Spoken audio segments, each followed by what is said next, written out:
আমার সাথে কি হয়ে গেল, এটা ভাবতেও পারিনি এরকম হবে। আমি এক করতে গিয়ে আরেক হয়ে গেলাম। তো কেসটা হচ্ছে এটাই, আমি করতে চেয়েছিলাম, ইউটিউব থেকে দেখেছিলাম যে চালের গুঁড়ো দিয়ে রুটি করছে, তা এত সুন্দর হচ্ছে। তো আমিও ভাবলাম যে ঠিক আছে, ট্রাই করাই যাক। আর আমার ফেসবুকে আমি রান্নার ভিডিও ছেড়ে থাকি, তার জন্য আমি ভাবলাম যে এটা একটা রেসিপি হয়ে যাবে, এটা ছাড়বো। তো তারপরে আমি সব প্রসেসে করতে গেলাম, করার পর তারপরেই ময়দাটাকে সানলাম, তেল দিলাম, তেল দিয়ে শুনেছি, তেল দেখলাম ওখানে দিতে, তার জন্য আমি তেল দিয়েছি।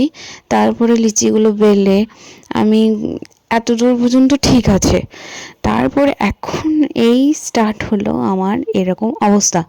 তা দেখো কিভাবে এই বেলতে যাচ্ছি, তো একবারে বেলনির সাথে চলে আসছে উঠে। তাই আমি তখন টেনশনে পড়ে গেলাম, এত এত কী করে কী করব। তারপরে একটা করে দেখলাম, তা আমার সাথে এইটাই হলো। তা আমার কী ভুল হচ্ছে অবশ্যই তোমরা কমেন্ট করে জানাও যে কী করলে এটা ঠিক হতো।